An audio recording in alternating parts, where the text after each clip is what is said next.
दोस्तों आज के सेशन में हम कवर करेंगे the tiger in the tunnel bye Ruskin bond story का सेकंड पार्ट। पहला पार्ट हम ऑलरेडी कर चुके हैं जिसके अंदर हमने हाफ जो स्टोरी है वो कवर कर ली है। वीडियो काफ़ी लंबा होने के कारण वो हम एक वीडियो में ये चैप्टर जो है कवर नहीं कर पाए। तो जिन्होंने वो पहली वीडियो नहीं देखी है तो डिस्क्रिप्शन बॉक्स में आपको मैं उसका लिंक दे दूंगा या आप मेरी प्लेलिस्ट में जाकर उस वीडियो को चेक कर सकते हैं ताकि आप इस वीडियो को कैरी ऑन कर सकें। तो चलिए शुरू करते हैं आज का ये topic the tiger in the tunnel का second part. The train was late. जो जो रेल थी जो ट्रेन थी वो लेट थी। Sitting huddled up, almost dozing, he soon forget his surrounding and began to nod. जो हम यहाँ पे बात कर रहे हैं बलदेव की, तो बलदेव वहाँ पे वेट कर रहा है ट्रेन की, बैठा है वहाँ पे। ठंड बहुत है, जैसे हमने स्टोरी में हमने देखा है, राइटर ने जो सीन क्रिएट किया है, तो ठंड बहुत ज़्यादा है। वहाँ पे वो वेट कर रहा है ट्रेन की, बैठा हुआ, जो यानी कि जो गेट है टनल का वहाँ पे बैठा हुआ, वहाँ पे जो वेट कर रहा है। सिटिंग हडल्ड अप, हडल्ड होता है जब हम ठंड से सिकुड़ कर बैठते हैं ना, तो उस पोजीशन को हडल्ड अप बोलते हैं। तो ऐसे बैठा हुआ है। ऑलमोस्ट डॉजिंग, डॉजिंग होता है जब हमें नींद आ रही होती है, नींद हमारे सर पर भारी हो रही होती है, तो that time we feel dozing. तो ऑलमोस्ट डॉजिंग ही सून फॉरगेट हिज सराउंडिंग, वो अपना जो सराउंडिंग है, जो आला दुआला है, उसको भूल चुका है। एंड बिगन टू नोड, और नोड होता है जैसे हम नींद में सिर हमारा हिलता है ना, तो दैट इज़ कॉल्ड नोडिंग। तो ऐसे कर रहा है। बैक इन द हट, पीछे हट में जो झोंपड़ी है उसकी जो स्टेशन है वहाँ पे बलदेव बैठा है। तो उसका सीन यहाँ पे राइटर दिखा रहा है। बैक इन द हट, the trembling of the ground told of the approach of the train. Trembling होता है कांपना। जब आपने देखा ही होगा कि जब ट्रेन आती है ना, तो धरती में थोड़ी सी कपकपाहट कांपना शुरू कर देती है उसके वेट की वजह से। तो वहाँ पे जो झोंपड़ी है, वहाँ पे जो जो जो कि स्टेशन का रूप है झोंपड़ी नुमा, तो वहाँ पे जो है ट्रेन है वो उसकी ट्रैम्बलिंग शुरू हो गई है। Told of the approach of the main train, के बता दिया है उस जो ट्रैवलिंग ने कि ट्रेन आ रही है। And a low distant rumble woke the boy, जो दूर से आने वाली ना धुंधली सी जो गड़गड़ाहट है, जैसे ट्रेन आती है ना तो उसकी जो आवाज़ होती है वो धुंधली सी, जो कि बहुत लो वॉइस में है। तो उसने जो लड़के को नींद से जगा दिया है। Who set up rubbing the sleep from his eyes, जो कि उठकर बैठ गया है। और रबिंग द स्लीप होता है जब हम नींद से उठते हैं ना, तो जब आंखें मलते हैं तो वैसे वो जो तैम्बू है वो कर रहा है। Father it's time to light the lamp, पिताजी ये लैम्प को जलाने का जो है टाइम आ गया है। ही मम्बल्ड, उसने धीरे से फुसफुसाया। जो हम मुंह में धीरे से बोलते हैं ना, that is called mumbled. And then realizing that his father had been gone some time he lay down again. तो फिर उसने उसके बाद उसने रियलाइज़ किया, उसने उसको पता लगा कि जो पिताजी हैं वो तो पहले ही जा चुके हैं। ही ले डाउन अगेन, वो दोबारा से फिर लेट गया। But he was wide awake now, पर वो अभी पूरी तरह से जो था वो जाग गया था। Waiting for the train to pass, तो वो इंतज़ार कर रहा था कि ट्रेन कब निकले। Waiting for his father's turning footstep, तो वो अपने पिता के आने की आहट, जो फुटस्टेप की आहट होती है ना, तो उसका इंतज़ार कर रहा था। कितना इमोशनल जो यहाँ पे लाइन यहाँ पे डाली है, क्योंकि जो इसका एंड है वो राइटर को तो पता ही है, तो उसने ये जो लाइन है, तो that is very emotional line for the son. Waiting for the train to pass, waiting for his father's turning footstep, तो उसके जो पिता के कदमों की आने की आहट है उसकी वो वेट कर रहा है। A low grunt resounded from the top of the cutting, तो कटिंग के ऊपर ना जो पहाड़ों का ऊपरला हिस्सा है वहाँ पे एक आवाज़ सुनाई देती है। ग्रंट होता है किसी पिग की आवाज़। तो in the second Baldev was awake, all his senses alert, तो वो जो बलदेव सो रहा था ना बैठा बैठा, तो उसको जब आवाज़ सुनती है तो इन अ सेकेंड, कुछ ही चंद चंद सेकंडों में ही वो उठ जाता है और अपनी सारी सेंसेस, जो भी इंसान की जो सारी सेंसेस होती हैं, उनको वो अलर्ट कर देता है। Only a tiger could emit such a sound, कि ये जो आवाज़ है वो तो सिर्फ एक शेर ही निकाल सकता है। There was no shelter for Baldev, वहाँ पे कोई भी शेल्टर, बचने की जगह नहीं थी बलदेव के लिए।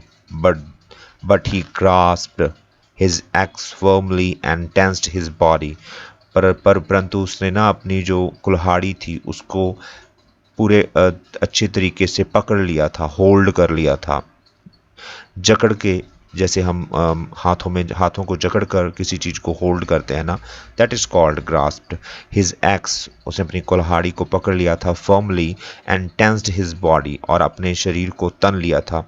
जब हम किसी खतरे में होते हैं ना तो हम अपने शरीर को अलर्ट कर देते हैं, वैसे ही बलदेव ने भी किया। Trying to make out the directions from which the animal was approaching, तो उसने ये अनुमान लगाने की कोशिश करी कि किस दिशा से जो है वो जानवर जो है वो आ रहा है। For some time there was only silence, even the usual jungle noises seem to have ceased all together. कहते कई बार जो साइलेंस है वो बिल्कुल टाइम जो साइलेंस है ना, दे ओनली साइलेंस ही थी वहाँ पे। Even the usual jungle noises, जो दूसरी जो छोटी मोटी आवाज़ें थी जंगल की, वो भी बिल्कुल बंद हो गई थी, एकदम शांत हो गए थे। तो यहाँ पे जब ये जो ना जंगल में जो शांति तब आती है जब वो शेर वहाँ से गुजर जाता है। तो इसका मतलब जो है इनडायरेक्टली कि वहाँ जंगल में से तो दोबारा शांति हो गई थी, बट वो शेर नज़दीक आ रहा था बलदेव के, तभी जो जंगल है वो शांत हो गया था तब। Then a thump and the rattle of small stones announced that the tiger had sprung into the cutting. देखिए सीन, यहाँ पे जो टाइगर की एंट्री दिखाई है। देन अ थंप, जब हम नीचे गिरते हैं ना तो थंप की आवाज़ आती है, तो वो कटिंग से शेर जो है वो नीचे उसने छलांग लगाई है। And the rattle of small stones announced, जब वो लाइन जो रेल की पटड़ी के ऊपर जब वो छलांग लगाता है टाइगर, तो वहाँ पे रैटलिंग शुरू हो जाती है, जो स्टोन्स की आपस में घिसने से जब हम उसके ऊपर चलते हैं ना तो जो वो वॉइस होती है उसको रैटल बोलते हैं। तो rattling of the stone announced that the tiger had sprung into the cutting, तो उस आवाज़ ने जो है वो ये अनाउंस कर दिया है कि जो टाइगर है, स्प्रंग होता है जंप इन, यानी कि किसी चीज़ के ऊपर छलांग लगा देनी। इनटू द कटिंग, तो कटिंग के ऊपर जो है, कटिंग के ऊपर से जो है जो टाइगर है उसने छलांग लगा दी है। Baldev listening as he had never listen before, तो बलदेव था, उसे वो सुन रहा था जो उसने पहले कभी नहीं सुना था। Wondered if it was making for the tunnel और द ऑपोजिट डायरेक्शन, तो वो अभी ये अनुमान लगा रहा था, ये सोच रहा था कि जो आवाज़ है वो टनल की तरफ से आ रही है या दूसरी तरफ से आ रही है, ऑपोजिट डायरेक्शन से आ रही है। द डायरेक्शन ऑफ द हट, जो कि उसकी हट की तरफ की डायरेक्शन थी। इन विच तैम्बू वुड बी लेइंग अनप्रोटेक्टेड, जहाँ पे उसका बेटा तैम्बू जो है वो अनप्रोटेक्टेड, यानी कि बिना किसी सुरक्षा के वहाँ पे लेटा हुआ है। He did not have a wonder for long, उसे ज़्यादा समा जो है सोचने की या ये कल्पना करने की, यानी कि उसको टाइम नहीं मिला। Because before minute had passed, एक मिनट के गुजरने से पहले पहले ही made out the huge body of the tiger trotting steadily towards him, तो उसको दिख गया है कि ह्यूज बॉडी, यानी कि शेर की बहुत बड़ी एक चीज़ जो है, जो उसकी बॉडी है वो उसे दिख गई है। द टाइगर, टाइगर की ट्रूटिंग होता है मध्यम गति से, जैसे शेर चलता है ना तो उसे ट्रूटिंग बोलते हैं। स्टेडली टूवर्ड्स हम, एक गति से वहाँ उसकी तरफ आ रहा है।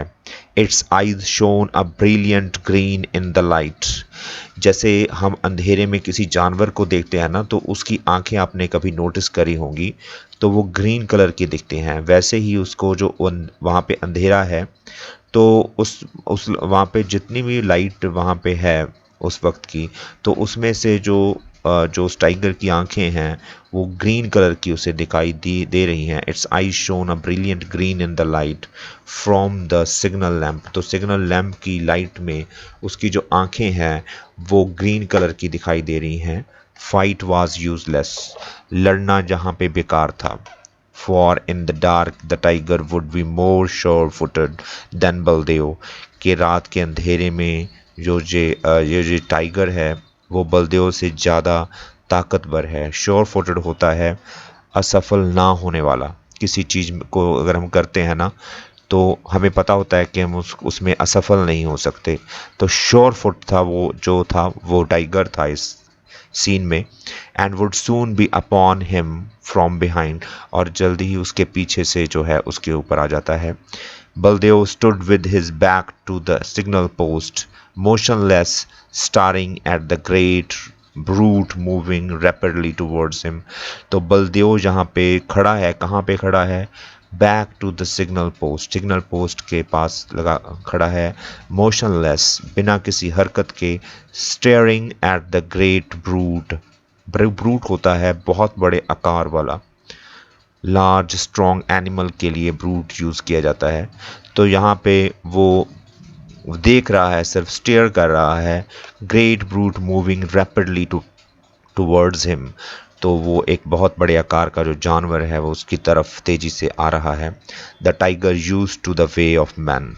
जो शेर है उसको जो इंसान है वो उनको भली भांति जानता है। For it had been preying on them for years, because के वो कई सालों से उनको शिकार बना रहा है।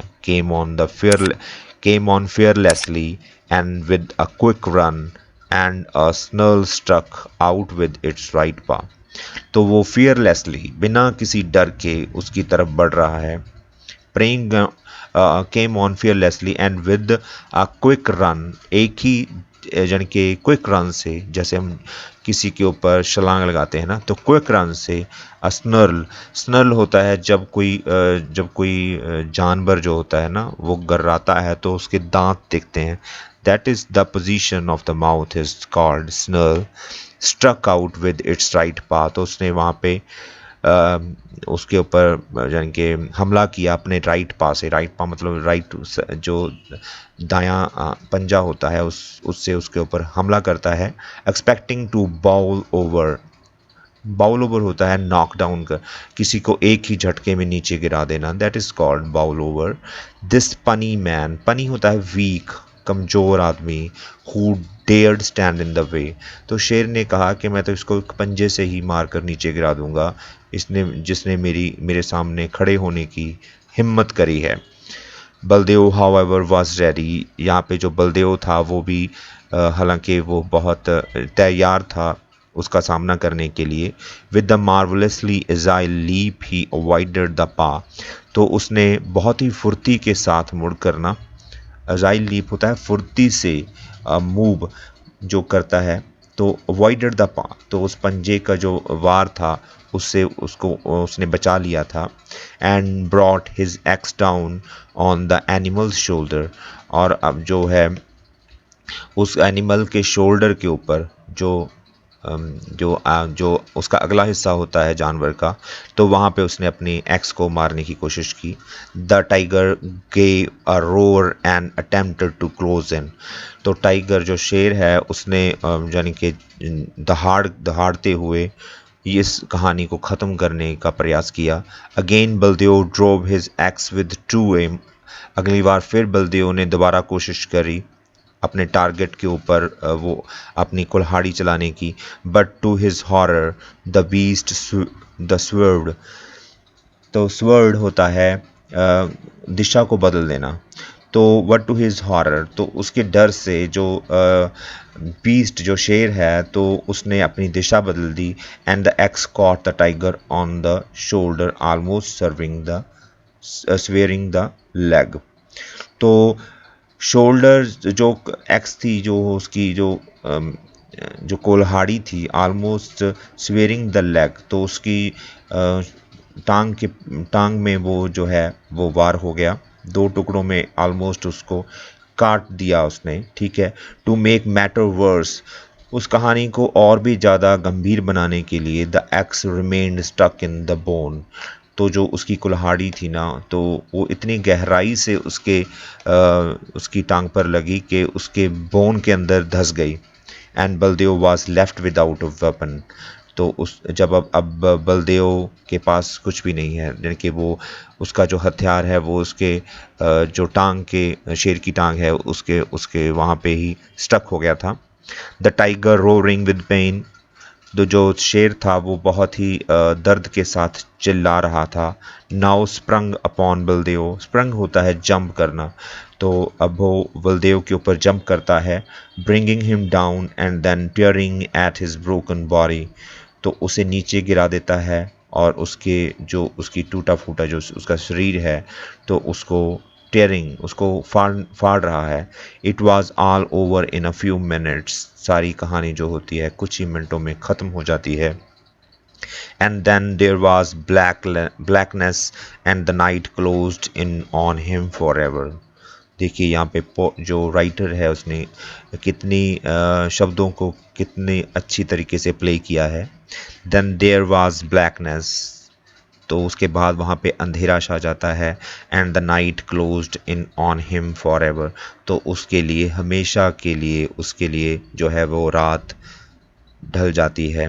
द टाइगर ड्रू ऑफ, जो जो शेर है वो उसे छोड़ देता है। And sat down licking his wounded leg, तो एक तरफ जाकर बैठ जाता है और अपने जो उस जख्म हुआ है उसकी टांग पर, तो उसको लिक चाटने लग जाता है। Roaring every now and then with agony, तो यहाँ पे वो दर्द से चिल्ला रहा है लगातार। नाउ एंड देन मतलब लगातार जो वो अम, शेर चिल्ला रहा है। एग्नी होता है बहुत ही ज़्यादा तीव्र दर्द, जैसे जैसे हमारे कोई चीज़, हमारा कोई अंग कट जाए ना, तो जो वो दर्द होता है दैट इज़ कॉल्ड एगनी, जो असह्य होता है। He did not notice the फेंट rumble that shook the earth, तो वो नोटिस नहीं करता अपने दर्द की जो चिल्लाहट होती है ना उसमें उसको सुनाई नहीं पड़ता, वो नोटिस नहीं करता कि फेंट रंबल होता है गड़गड़ाहट, जो धुंधली गड़गड़ाहट है ट्रेन के दूर से आने की, जो धरती को कंबा रही है, तो वो उसको नोटिस नहीं कर पाता जो शेर है। Followed by a distance puffing of an engine steadily climbing, तो जो दूर से जो पफिंग ऑफ होता है, जो पहले धुएं वाले जो कोले वाले जो इंजन होते थे ना वो धुआं छोड़ते थे ऊपर, that is called puffing of. जो इंजन वो आ रहा है स्टेडली क्लाइंबिंग, तेजी से ऊपर की तरफ बढ़ रहा है। The overland mail was approaching, तो वो लंबी दूरी की जो मेल है रेल है वो आ रही है। Through the trees beyond the cutting, cutting की तरफ जंगलों में से आती हुई। एज द ट्रेन एडवांस्ड, जब वो तेज होती है। The glow of the furnace, furnace होता है जो जिसमें हम कोयला डालकर, जो भट्टी होती है जिसमें ट्रेन के आगे आपने देखा होगा जहाँ पे जो कोयला डालकर जलाया जाता है, that is called furnace. Could be seen, उसका जो ग्लो है वो देखा जा सकता था अंधेरे में। And showers of sparks fail like Diwali lights over the forest, तो जब तेज हवा के साथ वो फर्नेस की जो आग है ना, तो जो धुएं के साथ उसके स्पार्कल्स होते हैं, जो चिंगारियां होती हैं वो निकल रही हैं, जिसने लाइक दिवाली वाला सीन जो है उस जंगल में पेश कर दिया है। As the train enter the cutting, जब जो रेल है जो ट्रेन है वो कटिंग में एंटर करती है। द इंजन विसल्ड वंस, एक बार जो इंजन है वो विसल्ड करता है, सीटी बजाता है। लाउड एंड पायरेसिंगली, बहुत ही ऊंची आवाज में। पायरेसिंगली होता है चीरने वाली, कानों को चीरने वाली। The tiger raised his head, दो जो टाइगर है जो शेर है वो अपना सिर उठाता है। Then slowly got to his feet, और धीरे धीरे अपनी टांग अपने पैरों पर खड़ा होता है। He found himself trapped like the man, वो अपने आप को ना उस आदमी की तरह फंसा हुआ पाता है जैसे बलदेव था। Flight along the cutting was impossible, flight along होता है जैसे जो कटिंग है ना उसके साथ जो बड़े बड़े हमने पहले जो राइटर है उसने दिखाया है कि कटिंग से पहले जो साथ में बड़े बड़े पत्थरों का जो दीवार है, तो वहाँ से लांघना, वहाँ से ऊपर जाना वो बहुत मुश्किल है। ही एंटर्ड द टनल, तो वो क्या करता है, टनल में एंटर हो जाता है। Running as fast as his wounded leg would carry him, तो वो उतनी तेज दौड़ता है जितनी तेज उसका जो जख्मी जो उसकी टांग है उसको चला सकती है, उसको तेज तेज जो है लेकर जा सकती है। And then with the roar and a shower of sparks the train entered the yawning tunnel, तो फिर क्या होता है कि जो विद रोअर बहुत बड़ी आवाज़ से and a shower of sparks, उस वो धुएं के अंदर जो स्पार्क्स होते हैं कोयले के, the train entered the yawning tunnel. Yawning होता है वह एक यानी कि गहरी गहरी टनल में जो है वो ट्रेन एंटर हो जाती है। The noise in the confined space, उस क्लोज स्पेस में जो आवाज़ें हैं, वाज डेफनिंग, जो वो कानों को बहरा करने वाली है आवाज़ वहाँ पे आती है। But when the train came out into the open to the but वो परंतु जब वो ट्रेन दूसरी तरफ से बाहर निकलती है, on the other side silence return once more to the forest and the tunnel, कि जो चुप है वो शांति है वो टनल में और फॉरेस्ट में, जंगल में दोबारा आ जाती है। At the next station the driver slowed down, दूसरे स्टेशन पर जो ड्राइवर है ट्रेन का वो अपनी गाड़ी को ट्रेन को स्लो करता है। And stopped his train to water the engine, और अपने जो ट्रेन है उसको खड़ा कर देता है, क्या करने के लिए, इंजन में पानी डालने के लिए, क्योंकि वह जो कोयले से जो इंजन है वो गर्म हो जाता है ना, तो उसको बार बार पानी देने की ज़रूरत पड़ती है, तो आपने देखा ही होगा। तो उसकी वजह से वो स्टेशन नेक्स्ट स्टेशन के ऊपर ट्रेन को स्टॉप कर देता है। He got down to stretch his legs, वो अंगड़ाई लेने के लिए नीचे उतरता है। And decided to examine the head lamps, तो वो फैसला करता है कि वो देखे कि वो जो हेड लैम्प्स हैं गाड़ी के वो सही सलामत हैं या ठीक हैं, चल रहे हैं या नहीं। He received the surprise of his life, तो वो उसे अपनी ज़िंदगी का ना बहुत बड़ा सरप्राइज मिलता है जब वो नीचे उतर कर देखता है। For just above the cow catcher, तो काउ कैचर के बिल्कुल ऊपर, काउ कैचर क्या होता है आपने देखा ही होगा, ट्रेन के आगे की तरफ ना जो इंजन होता है, इंजन के आगे एक जंगला टाइप लगा होता है जो कि लोहे का बना हुआ होता है, जो कि प्रोटेक्ट करता है इंजन को, किसी भी चीज़ कोई ऑब्स्ट्रक्शन जो रुकावट है उसके इंजन के ऊपर ना लगे, तो वो काउ कैचर होता है। Lay the major portion of the tiger, तो उस काउ कैचर के ऊपर जो है टाइगर का जो बहुत बड़ा हिस्सा है वो पड़ा है, cut in half by the engine, जिसको कि इंजन के द्वारा आधा काट दिया गया है। There was considerable excitement and conjecture at the station. Conjecture. There was considerable great उत्तेजना जो excitement है वहाँ पे स्टेशन के ऊपर, और conjecture होता है कि गेस वर्क शुरू हो गया है कि ऐसा हुआ होगा ऐसा हुआ होगा। जब हम किसी ना विदाउट एनी प्रूफ जब हम अनुमान लगाते हैं कि ऐसा हुआ होगा ऐसा हुआ होगा, दैट इज़ कॉल्ड कंजेक्टर। तो वहाँ पे शुरू हो गया है ये scene. But back at the cutting there was no sound, but परंतु पीछे कटिंग में जहाँ पे ये सारा जो सीन क्रिएट हुआ था, तो वहाँ पे बिल्कुल कोई साउंड नहीं है, कोई आवाज़ नहीं है, except for the sobs of the boy as he sat beside the body of his father।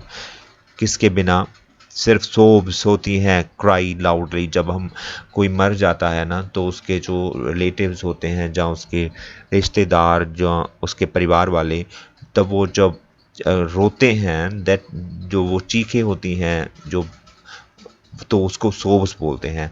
तो जो ये लड़का है तैम्बू, वो अपने पिता की बॉडी के पास बैठा हुआ रो रहा है, loudly cry. He sat there a long time, वो वहाँ पे बहुत लंबे समय तक बैठा रहा। अनअफ्रेड ऑफ द डार्कनेस, बिना किसी डर के, उस डार्कनेस का उसे कोई डर नहीं था। Guarding the body from jackals and hyenas, hyenas और जैकल्स, ये जो जंगली जानवर हैं, गीदड़ और लकड़बगा यहाँ पे ये दो इन्होंने यहाँ पे मेंशन किया है राइटर ने। तो उनसे प्रोटेक्ट करने के लिए अपने पिता की बॉडी के पास, उनकी मृत देह के पास बैठा है। Until the first faint light of dawn brought with it the arrival of the relief watchman, तब तक बैठा रहा जब तक सुबह की पहली रोशनी अपने साथ किसी मदद करने वाले पहरेदार को साथ ना ले आई। Tambu and his sister and mother were plunged in grief for 2 whole days। जो तैम्बू था, उसकी जो बहन थी और उसकी जो माँ थी, वो गहरे शोक में, टू जंप इन होता है, प्लंज्ड होता है, जंप इन कूद जाना, तो गहरे शोक में डूब गए थे, कूद गए थे 2 दिन के लिए, for 2 whole days। But life had to go on, पर जो जिंदगी है, वो जो जीवन है, ये चलना चाहिए हमेशा। And the living had to be made, पर जीने के लिए जो है, जो जीवन यापन तो करना ही पड़ेगा। And all the responsibility now fell on Tembu, तो जो सारी जिम्मेदारी थी वो तैम्बू के ऊपर आ गई थी। 3 nights later, 3 रातों के बाद, he was at the cutting, वो वहीं उसी कटिंग पे था। Lighting the signal lamp for the overland mail, क्या कर रहा था वहाँ पे? लाइटनिंग द सिग्नल लैम्प, वही जो सिग्नल का जो जलाने का काम था, ओवरलैंड मेल को दिखाने का काम था सिग्नल्स, तो वहाँ पे वो 3 दिनों के बाद वहीं पे चला गया था। He sat down in the darkness to wait for the train, तो वहाँ पे वो अंधेरे में नीचे बैठ गया था, ट्रेन का इंतज़ार कर रहा था। And sang softly to himself, और धीरे धीरे गीत गा रहा था अपने खुद को सुनाने के लिए। There was nothing to be afraid of, अब वहाँ पे कुछ भी डर के लायक नहीं था, किसी चीज़ से उसको डर नहीं था। His father had killed the tiger, उसके पिता ने उस शेर को मार दिया था। The forest gods were pleased, तो जो जंगल के देवता थे वो भी अब खुश थे। एंड बिसाइड्स, और इसके साथ he had the x with him, तो उसके पास कुल्हाड़ी थी। हिज फादर्स एक्स, उसके पिता की कुल्हाड़ी। And he knew how to use it, और उसे पता था कि इसको कैसे प्रयोग करना है, इसका कैसे यूज़ करना है। तो ये थी आज की story, the tiger in the tunnel. I hope ये आपको स्टोरी और ये वीडियो आपको अच्छी लगी होगी। अगर अच्छी लगी है तो इसे लाइक, शेयर एंड मेरा चैनल सब्सक्राइब जरूर कर दीजिए, और बने रहिए मेरे चैनल के साथ। I need your supports, and कोई सजेशंस होती हैं तो उसे अपने कमेंट सेक्शन में आप डाल सकते हैं। It motivates me a lot. तो आज के लिए इतना ही, मिलते हैं एक नई वीडियो के साथ जल्द ही। तब तक के लिए goodbye, have a nice day.